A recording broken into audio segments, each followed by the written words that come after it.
पवार की जान चली गई है, उनकी मौत हो गई है, उनका निधन हो गया है। एक विमान हादसे में उनका निधन हो गया है। ये बड़ी खबर आपको इस वक्त की बता रहे हैं। बारामती प्लेन क्रैश में अजीत पवार की मौत की खबर सामने आ रही है। यह हादसा दरअसल तब हुआ जब वे जिला पंचायत परिषद चुनाव प्रचार के लिए मुंबई से प्राइवेट एयरक्राफ्ट से बारामती की तरफ आ रहे थे। विमान सुबह लगभग 8:10 पर उड़ान भरी और उसके बाद लैंडिंग के वक्त ही ये क्रैश हो गया। आपको बता दें कि क्रैश के बाद विमान का फ्यूल टैंक ब्लास्ट हो गया था। इस प्राइवेट फ्लाइट में कुल मिलाकर 5 लोग सवार थे। हादसे में सभी की मौत हो गई। अजीत पवार की अचानक मृत्यु से महाराष्ट्र में शोक की लहर दौड़ गई है। 3 अलग-अलग तस्वीरें आपकी टीवी स्क्रीन पर है। जिथं विमान उतरतं ते धावपट्टीच्या शेजारची ही घटना आहे। या ठिकाणी विमान पूर्णपणे क्रॅश झालेलं आहे।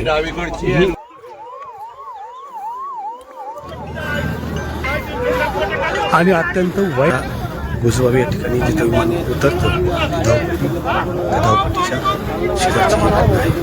या ठिकाणी माणूस बघा किंवा काही अलीकडे क्रॅश झालेलं तिथं आहे का?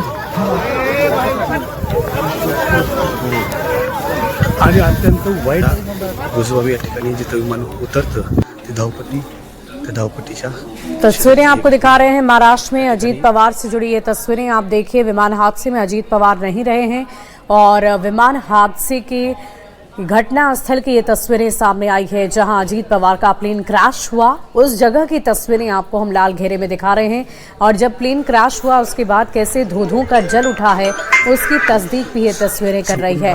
आसपास के गांव के लोगों को समझ ही नहीं आया कि अचानक ये क्या कुछ हो चुका है। हालांकि उनका कहना था कि ब्लास्ट की आवाज़ लगातार आ रही थी, बार-बार आ रही थी और इसी बीच ये तस्वीरें सामने आई है। फिलहाल घटनास्थल पर लोगों की मौजूदगी है और वहां से मलबे को हटाया जा रहा है। तस्वीरें हम आप तक लगातार पहुंचा रहे हैं। और देखिए, प्रधानमंत्री नरेंद्र मोदी ने भी इस हादसे के बारे में जानकारी ली है। सीएम फडणवीस से उन्होंने बातचीत की है और उसके बाद इस हादसे की जानकारी ली है।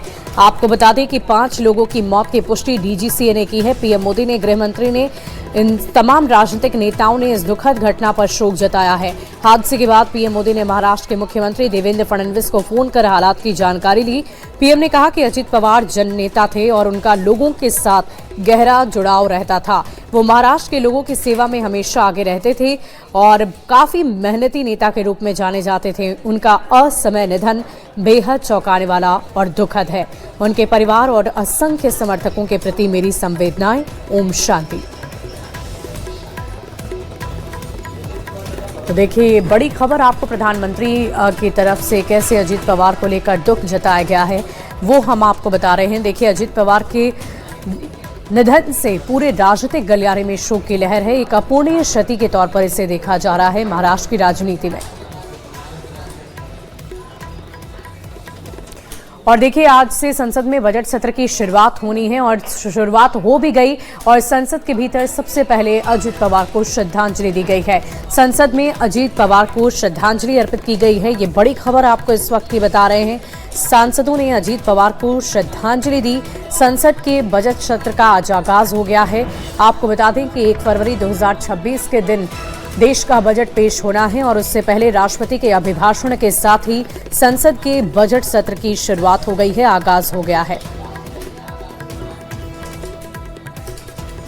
तो संसद के बजट सत्र का आगाज और आगाज के साथ ही हम आपको बता रहे हैं कि कैसे संसद में अजीत पवार को श्रद्धांजलि दी गई। राष्ट्रपति के अभिभाषण के बाद सभी सांसदों ने आज संसद में अजीत पवार को याद किया, उन्हें नमन किया।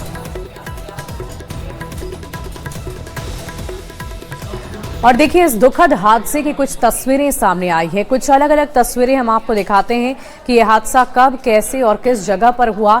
इस वक्त वहां क्या तस्वीर देखने को मिल रही है वो तस्वीरें हम आपको आपकी टीवी स्क्रीन पर दिखा रहे हैं। विमान हादसे की 6 अलग अलग तस्वीरें आप देख पा रहे होंगे और 5 लोगों की दर्दनाक मौत इसमें हुई है। देखिए, मुंबई से सुबह 8:10 पर यह विमान उड़ता है, चार्टर्ड प्लेन, और बारामती में यह हादसा होता है। क्रैश हुआ विमान और विमान में आग लगी जिसकी तस्वीरें भी आप देख रहे हैं। 5 लोग इसमें सवार थे कुल मिलाकर जिनकी मौत हो गई है और निधन पर लोगों की भीड़ जो उमड़ी है वो तस्वीरें भी हम आपको दिखा रहे हैं। अजीत पवार के निधन पर महाराष्ट्र की राजनीति में शोक की लहर है। तो ये अलग अलग तस्वीरें हम आपको दिखा रहे हैं और दूसरी 8 अलग तस्वीरें आप देखिए। हादसे की पहली तस्वीर, दूसरी, तीसरी, चौथी, पांचवीं, छठी और सातवीं, आठवीं तस्वीरें हम आपको दिखा रहे हैं। जैसे ही विमान दुर्घटनाग्रस्त होता है उसके बाद उसमें आग लगती है। तीसरी तस्वीर में आप देखिए मलबा बिखरा हुआ। चौथी तस्वीर भी आप देखिए जहां पर लोगों की भीड़ उमड़ी। पांचवीं तस्वीर में लोग हक्के बक्के थे, हैरान थे कि ये हुआ क्या। और छठी तस्वीर भी हम आपको दिखा रहे हैं, धू कर काफ़ी देर तक वो मलबा जलता रहा। सातवीं तस्वीर में लोगों की भीड़ और एम्बुलेंस भी आपको नजर आ रही होगी जहां मौके से शवों को निकाल कर ले जाया गया।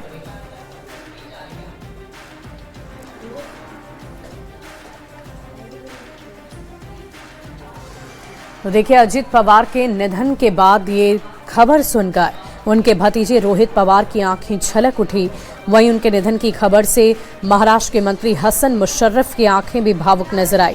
कांग्रेस नेता अनिल देशमुख भी निधन की खबर सुनकर रो पड़े हैं और ये तस्वीरें हम आपको दिखा रहे हैं जिसमें आप लोगों के दुख की कल्पना तक नहीं कर सकते।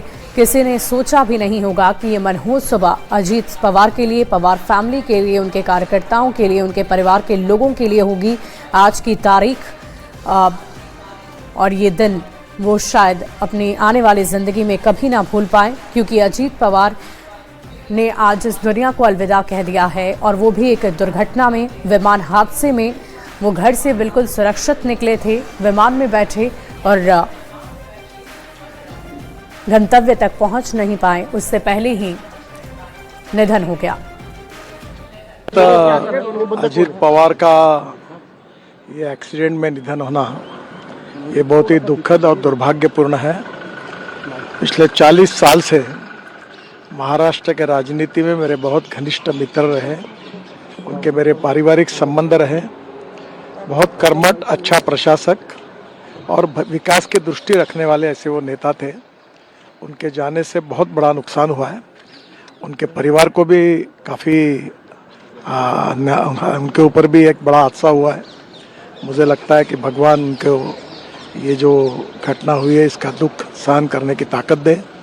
मैं व्यक्तिगत रूप से और पार्टी के तरफ से महाराष्ट्र के इस पुराने सहयोगियों को मैं श्रद्धांजलि अर्पित करता हूँ। भगवान उनके आत्मा को शांति दे, यही ईश्वर चरणों में प्रार्थना करता हूँ। तो पवार परिवार और जितने भी समर्थक हैं उनको हमारी तरफ से संवेदना और शोक मैंने बात की सुप्रिया जी से भी और उनकी मिसेज से। आज हम सब शोक में हैं। समझ नहीं आ रहा है कैसे इतना बड़ा हादसा हुआ।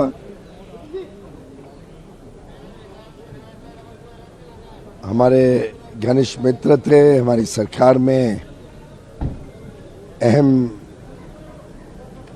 पद पर थे, सहयोगी थे, महाराष्ट्र के बड़े ऊंचे स्तर के नेता और हम सबके प्रिय अजीत दादा नहीं रहे। देखिए, अजीत दादा का निधन एक बहुत बड़ी खबर है। ये बहुत ही जो है शॉकिंग न्यूज़ है सबके लिए, क्योंकि जिस तरह से वो उनकी सक्रियता थी राजनीति में, जिस तरह से उन्होंने महाराष्ट्र की राजनीति की कभी केंद्र में आने की कोशिश नहीं की और हमेशा महाराष्ट्र की राजनीति में रचे बसे हुए थे। मैंने भी उनके साथ बहुत काम किया। मैं 12 साल वहाँ राज्यसभा सदस्य था महाराष्ट्र से, और मैंने देखा कि उनके अंदर जो एक जो डायनेमिक पर्सनालिटी थी वो, और उन्होंने अपना खुद की जो है जमीन पूरी महाराष्ट्र में बनाई थी। तो मुझे लगता है उनके जाने से न केवल महाराष्ट्र की राजनीति को बहुत बड़ा नुकसान है, बल्कि देश की राजनीति को भी बहुत बड़ा नुकसान। और आइए अब बिहार की खबरों का रुख करते हैं। इस वक्त की एक बड़ी खबर सामने आ रही है। बिहार के कई कोर्टों को बम से उड़ाने की धमकी दी गई है, जिसमें पहला नाम भागलपुर, मुजफ्फरपुर, सिवान, इन कोर्टों को बम से उड़ाने की धमकी मिली है। Bhagalpur civil court, Muzaffarpur civil court और सिवान सिविल कोर्ट को बम से उड़ाने की धमकी दी गई है। फिलहाल कोर्ट की सुरक्षा व्यवस्था को बढ़ा दिया गया है, बेहतर किया गया है। इस वक्त की बड़ी खबर आपको बता रहे हैं। बिहार के कई कोर्ट को धमकी दी गई है, बम से उड़ाने की धमकी मिली है। और तस्वीरें आप देख रहे हैं कैसे जांच पड़ताल की जा रही है। स्क्वाड टीम को बुलाया गया है ताकि किसी भी तरह की अनहोनी को रोका जा सके। भागलपुर सिविल कोर्ट को धमकी दी गई है, मुजफ्फरपुर और सिवान सिविल कोर्ट को भी धमकी मिली है। मेल के जरिए यह धमकी दी गई है। फिलहाल इसकी जांच पड़ताल की जा रही है कि आखिर ये धमकी किसने दी, कहां से दी और किस तरीके से दी, और बिहार के कई कोर्टों को धमकी की खबर है। भागलपुर सिविल कोर्ट को ईमेल के जरिए बम से उड़ाने की धमकी मिली है, जिसके बाद कोर्ट परिसर की सुरक्षा बढ़ा दी गई है। तस्वीरों में साफ तौर पर देख सकते हैं कि किस तरह से जो व्यवहार न्यायालय भागलपुर का गेट नंबर 1 है, वहां पर गेट को लॉक कर दिया गया है और जो सुरक्षा कर्मी है वो यहाँ पर तैनात हैं और काफी जांच पड़ताल के बाद लोगों को प्रवेश दिया जा रहा है और अधिकतर लोगों को कोर्ट परिसर के मुख्य गेट के बाहर ही रोक दिया गया है। क्या मामला है, आप लोगों को बाहर रोका गया? हम लोग तो 10 बजे जब कोर्ट आए तब पता चला, लेकिन ये मामला सुबह में ही शायद ईमेल पे जज साहब को मिला है। हाँ। बम से उड़ाने का धमकी। तो आप लोगों की एंट्री नहीं हो रही? अभी एंट्री नहीं हो रहा, अंदर जांच चल रहा है।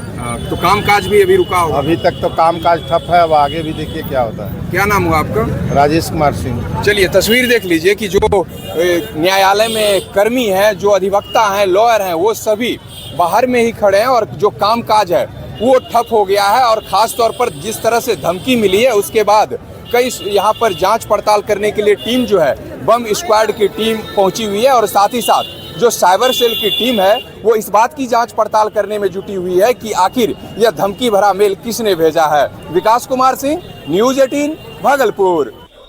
और देखिए, आज से संसद के बजट सत्र की शुरुआत हुई है और इसकी शुरुआत राष्ट्रपति के अभिभाषण के साथ हुई है और इस दौरान राष्ट्रपति ने कहा है कि मुझे काफी खुशी हो रही है इस सत्र को संबोधित करते हुए। भारत में 10 ऐसे फैक्ट्रियां आने वाले समय में अपना काम शुरू करने वाली है। भारत अब नानो चिप निर्माण के लिए भी बड़े कदम उठा रहे हैं। माननीय सदस्यगण, चिप के अलावा एक और बहुत बड़ा क्षेत्र है जिसको लेकर मेरी सरकार ने मिशन मोड पर काम शुरू किया है। राष्ट्रीय क्रिटिकल मिनरल्स मिशन से जरूरी मिनरल के लिए विदेशों पर निर्भरता को कम किया जा रहा है। माननीय सदस्यगण, अतीत में भारत समुद्री व्यापार की एक महाशक्ति हुआ करता था, लेकिन गुलामी के बाद दशकों की उपेक्षा के कारण आज भारत का 95% व्यापार विदेशी जहाजों पर होता है। इस पर हर वर्ष 6 लाख करोड़ रुपया से अधिक खर्च होते हैं। मेरी सरकार इस स्थिति से देश को बाहर निकालने में जुटी है। शिपिंग सेक्टर के लिए सरकार ने करीब 70,000 करोड़ रुपया का ऐतिहासिक पैकेज घोषित किया है। बड़े जहाजों को इंफ्रास्ट्रक्चर का स्टेटस दिया गया है। इतना ही नहीं, शिपिंग से जुड़ी पुराने कानूनों को भी वर्तमान जरूरतों के हिसाब से बदला गया है।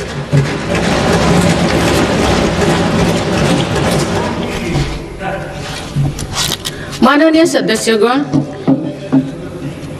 केरल के महान संत श्री नारायण गुरु कहते थे, शिक्षा से ज्ञान प्राप्त करो और संगठन से शक्तिशाली बनो। क्योंकि एक राष्ट्र जब सपने देखता है तो उन सपनों का दृष्टा भी उस राष्ट्र का युवा होता है और उनका निर्माता भी वही युवा होता है। आपको ये जानकर खुशी होगी कि बीते 11 वर्षों में के दौरान देश में सिर्फ इलेक्ट्रॉनिक मैन्युफैक्चरिंग सेक्टर में 25 लाख से अधिक नई रोजगार सृजित हुई है। मेरी सरकार की नीतियों के कारण आज देश में कई नए सेक्टर्स का भी उदय हो रहा है। Semiconductor, green energy, green hydrogen जैसे इन क्षेत्रों में नए रोजगार बन रहे हैं। माननीय सदस्यगण, मेरी सरकार ने बीते वर्षों में आधुनिक इंफ्रास्ट्रक्चर के निर्माण पर 50 लाख करोड़ से अधिक राशि खर्च की है। इंफ्रास्ट्रक्चर पर हुई इस निवेश ने युवाओं के लिए बड़ी संख्या में रोजगार का निर्माण किया है। और इस बीच चाईबासा से एक बड़ी खबर सामने आ रही है, जहां दंतैल हाथी की मौत हो गई है। इस वक्त की बड़ी खबर आपको बता रहे, दंतैल हाथी की मौत हो गई है। ये बड़ी जानकारी आपको दे दी। तस्करों ने हाथी के दांत तोड़ दिए और दांत तोड़कर साथ ले गए हैं तस्कर। झींक पानी के सागर कट्टा गांव में हाथी की मौत हुई है। ये बड़ी खबर आपको बता रहे हैं चाईबासा से, जहां दंतैल हाथी की मौत की खबर है। इस वक्त की बड़ी जानकारी आपको दे दें, तस्करों ने हाथी का दांत तोड़ा, दांत तोड़कर साथ ले गए तस्कर। झींक पानी के सागरकट्टा गांव में हाथी की मौत की खबर है।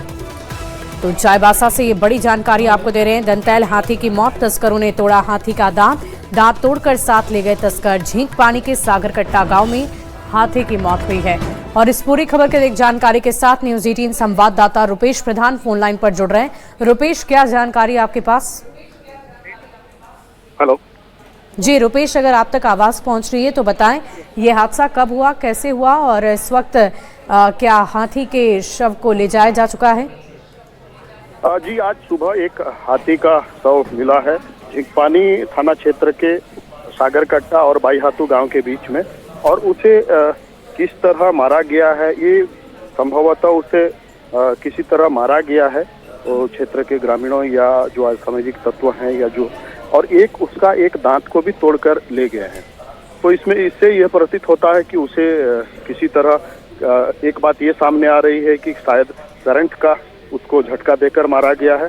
फिलहाल वन विभाग इस बारे में जांच कर रही है। वन विभाग अभी मौके पर वहां पहुंची हुई है घटनास्थल में, और उसकी मौत कैसे हुई है ये पोस्टमार्टम होने के बाद ये सामने आएगा कि उसकी मौत कैसे हुई है। लेकिन फिलहाल वन विभाग के अधिकारी वहां पहुंचे हुए हैं और इस मामले की जांच कर रहे हैं। चलिए, बहुत शुक्रिया रुपेश हमारे साथ जुड़ने के लिए, तमाम जानकारी के लिए।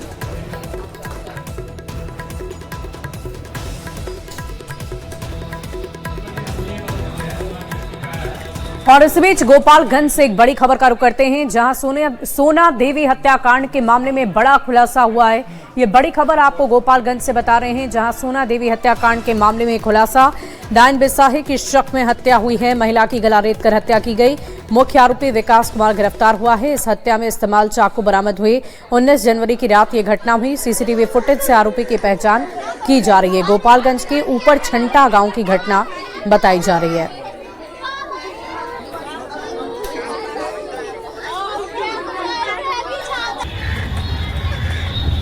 आरोपी है ऊपर छटा का ही रहने वाला। उसके पास से जो जिस हथियार से घटना हुई थी वो हथियार भी मिला। वो उसने गांव में ही घटना कर करके गांव की जो खेत जैसा एरिया है वहां पर फेंक दिया था। उस चाकू को बरामद किया गया। चाकू पर खून भी लगा हुआ है। उसको फॉरेंसिक जांच के लिए भेजा जा रहा है। इस पूरी घटना का कारण भी उससे पूछा गया तो स्पष्ट हुआ कि उसकी चूंकि बहन कई बार किसी लड़के के साथ गई होगी, तो इसको लेकर के जो मृतिका थी वो गाँव में उस पर दुष्प्रचार करती थी, उसका चरित्र हनन करती थी, और साथ ही इस व्यक्ति को भी, जो अपराधी है विकास कुमार, इसको ऐसा शक था। अगली खबर बेगूसराय से, जहां बखरी थाना क्षेत्र में प्रतिमा विसर्जन के दौरान विवाद हुआ है। दो पक्षों में झड़प हुई है और इसी बीच ये बड़ी जानकारी सामने आ रही है। प्रतिमा विसर्जन के दौरान एक और जगह पर मारपीट की खबर। बरार चौर की ओर जाते समय तालाब के पास कहासुनी बढ़ गई। ईंट पत्थर लाठी डंडे चलाने तक बात आ गई। कई लोग गंभीर रूप से घायल हो गए हैं। मारपीट का वीडियो सोशल मीडिया पर वायरल है।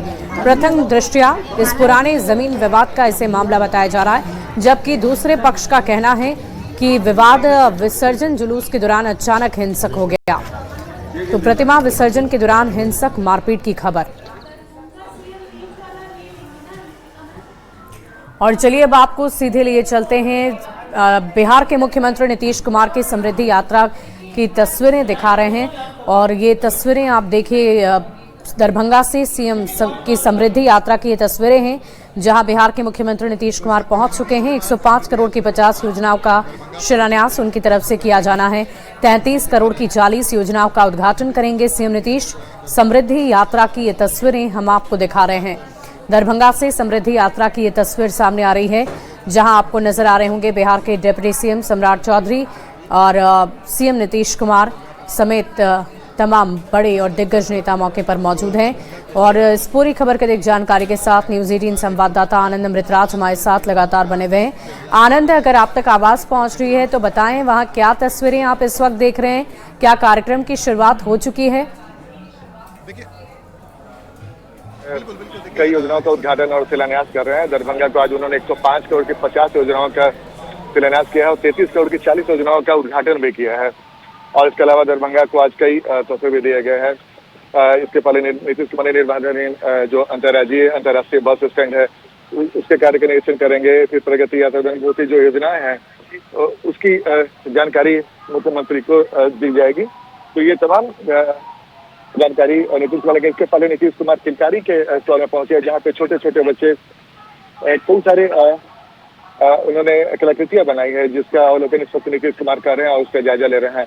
जाहिर तौर पर छोटे छोटे कलाकार अपने कला को दिखाते हुए मुख्यमंत्री को, और इस वक्त नीतीश कुमार तमाम कलाकारों के स्टॉल को देखते हुए और नीतीश कुमार के साथ बिहार सरकार के डिप्टी सीएम और जो मंत्री हैं, वरिष्ठ मंत्री हैं, वो भी यहाँ पर मौजूद हैं। और इस वक्त हम आपको तस्वीर दिखा रहे हैं। नीतीश कुमार लगातार हर स्टॉल का विजिट कर रहे हैं। और दरभंगा में इस वक्त नीतीश कुमार मौजूद हैं और नीतीश कुमार दरभंगा में जीविका दीदियों के स्टॉल के पास पहुंचे हैं और जीविका दीदियों के स्टॉल का जायजा ले रहे हैं। और जाहिर तौर पे जीविका दीदियाँ भी नीतीश कुमार को देखकर बेहद उत्साहित हैं। और जाहिर तौर पे जीविका दीदियों के लिए नीतीश कुमार को जीविका दीदियों ने एक गिफ्ट भी दिया। और नीतीश कुमार इस वक्त लगातार स्टॉलों का, जीविका दीदियों का कई स्टॉल लगाया गया है, जिसका एक एक करके नीतीश कुमार जायजा ले रहे हैं। तो ये इस वक्त हम आपको बता दें, इसके पहले भी नीतीश कुमार जब यहाँ पहुंचे तो सिविल इनक्लेव भी पहुंचेंगे, वहाँ भी उन्होंने उसका निरीक्षण किया। इसके अलावा आमद दरभंगा पथ परियोजना के कैंप कार्यालय भी पहुंचेंगे, जहाँ पे आमद दरभंगा पथ का निरीक्षण करेंगे। लॉजिस्टिक पार्क और कार्गो हब हेतु जो भूमि चिन्हित की गई है उसका भी अवलोकन करेंगे। इसके बाद वो नागेंद्र झा स्टेडियम पहुंचेंगे, जहाँ पे वो जनसंवाद को संबोधित करेंगे। जयपुर में नीतीश कुमार इस वक्त मिथिलांचल दौरे पे हैं। मधुबनी में कल वो मौजूद थे और वहाँ पे कई उपहार उन्होंने तोहफा दिया मधुबनी को, और आज दरभंगा में पहुंचे हुए हैं इस वक्त जायजा लेते हुए। जीविका दीदियों के कई स्टॉल लगाया गया, जहाँ पे नीतीश कुमार पर पहुंचे हुए हैं और लगातार उसका जायजा लेते हुए। तो ये तस्वीर हम आपको दिखा रहे हैं दरभंगा की तस्वीर, जहाँ पे नीतीश कुमार एक स्टॉल का निरीक्षण कर रहे हैं। और इस स्टॉल के निरीक्षण के बाद नीतीश कुमार एक समीक्षा बैठक करेंगे और उस समीक्षा बैठक में क्या कुछ दरभंगा के लिए विकास योजनाएं चल रही हैं, उसकी वस्तुस्थिति क्या है, एक एक चीज की जानकारी देते हैं। घूम रहे हैं एक एक जगहों पर और इस वक्त लोग मुझे लगता है कि अभी एयरपोर्ट देख के आए हैं और दरभंगा एयरपोर्ट इस साल के अंत तक उसका टर्मिनल बिल्डिंग बन जाएगा। लॉजिस्टिक पार्क के लिए बिहार सरकार जमीन दी है और यहाँ से जितना एग्रीकल्चर प्रोडक्ट्स है, खास करके मखाना, लीची, इस सब का भी बाहर एक्सपोर्ट के लिए सुविधा हो जाएगी। ये बहुत बड़ा एक एविएशन हब बनने जा रहा है दरभंगा इस पूरे उत्तर बिहार के लिए। खास कर संजय झा जी हैं जो लगातार मुख्यमंत्री जेडीबी राष्ट्रीय कार्यकारी संजय झा जो लगातार बताते हुए कि दरभंगा विकास के कई मामलों में काफी आगे बढ़ चुका है। और इस वक्त हम आपको तस्वीर दिखा रहे हैं, नीतीश कुमार इस वक्त बिहार औद्योगिक क्षेत्र विकास प्राधिकारी ने बियाडा के स्टॉल में पहुंचे और वहां पर भी वो जायजा ले रहे हैं। बिहार सरकार के मंत्री मदन सहनी भी मौजूद, विजय चौधरी, पूर्व मंत्री जीवेश मिश्रा, तमाम लोग यहाँ पर मौजूद हैं। और उद्योग विभाग के स्टॉल पे इस वक्त नीतीश कुमार पहुंचे हुए और वो भी उसका जायजा ले रहे हैं। जाहिर तौर पे बिहार में उद्योग इस वक्त बिहार सरकार के फोकस में है और नीतीश कुमार ने दावा किया है कि आने वाले 5 साल बिहार विकसित बिहार बनेगा। तो उसके लिए बहुत जरूरी हो जाता है